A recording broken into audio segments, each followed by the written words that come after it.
আমরা ততক্ষণ পর্যন্ত নীরব হব না, নিথর হব না, নিস্তব্ধ হব না, যতক্ষণ পর্যন্ত আল্লাহর কোরআনকে বাংলাদেশে বিজয়ী হিসাবে দেখতে না পাই। কোরআন কি কোনো এক দলের? আল্লাহ কি কোনো এক দলের? ইসলাম কি কোনো দলের?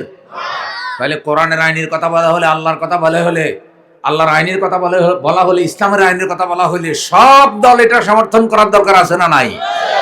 কোরআনের আইনের কথা বিরোধিতা বলা হলে যে দল বিরোধিতা করে, বুঝতে হবে এরা কোরআনের দুশমন। আল্লাহর শাসনের কথা, আল্লাহর বিধানের কথা বলা হলে যেই নেতা যেই দল বিরোধিতা করবে, বুঝতে হবে এরা আল্লাহর দুশমন। এদের হাসর হবে ফেরাউন আবু জেহেলের সাথে।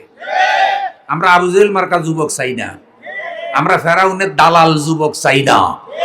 আমরা রাসূল সাল্লাল্লাহু আলাইহি সাল্লামের আদর্শে আদর্শবান, দুর্নীতিমুক্ত, সন্ত্রাসমুক্ত, চরিত্রবান যুবক চাই। নারায়ে তাকবীর। আর এই যুবক তৈরি হয় মসজিদে গেলে।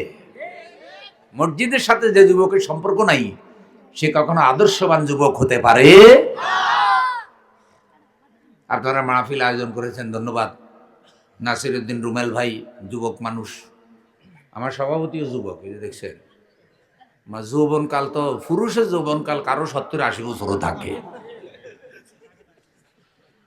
বিদেশের এক লোকে নাকি 100 বছরের বেশি তার বয়স, তারপরে বাচ্চা হইতে আছে।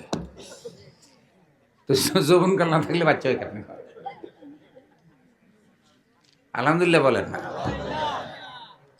আমাকে দেশে কয় 40 বছরের পরে নাকি মেয়েদের বাচ্চা হইলে মেয়েদের এই হইব এই হইব। আহারে ভয়।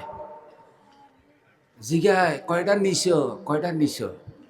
মানে মনে হয় যেন আল্লাহ বাচ্চা 10-12টা লিয়ে ঘুরতেছে, এর কাছে ঠিক গেছে। ও না ইদা কাতুন, কটা নিবি? সন্তান দেয় কে? আল্লাহ দেয়। এই জন্য বলছি, এ কথার মানে এটা না যে আমি 26 বছরের যুবকদেরকে শুধু বলছি, না, আমরা সবাই যুবক। আর আল্লাহ জান্নাতের বয়সও বাছাই করেছে যৌবনকাল। তোমার জান্নাতে কেউ বুড়াও হইব না, বুড়িও হইব না। জান্নাতে বুড়ে এবার কোনো ব্যবস্থাই নাই, সব তরুণ, মাশাআল্লাহ। তাহলে আল্লাহ বয়স বাছাই করছে যৌবনকাল। যুবকেরা আল্লাহ পছন্দ করেনি, মাশাআল্লাহ, আমরাও পছন্দ করি। আর জালিমেরাও পছন্দ করে। ওরা জানে যে ওগো তন্ত্রমন্ত্র বাস্তবায়ন করতে হইলে যুবক লাগবে। এই জন্য নায়িকা, গায়িকা, নষ্টা, বষ্টা সবগুলা টার্গেট যুবক। আর ইসলামের টার্গেটও কি? এখন যুবকেরা সিদ্ধান্ত নেবে তারা কি জালেমদের হাতিয়ার হবে না আল্লাহ এবং আল্লাহর রাসূলের দলে আসবে। আল্লাহ কবুল করুক।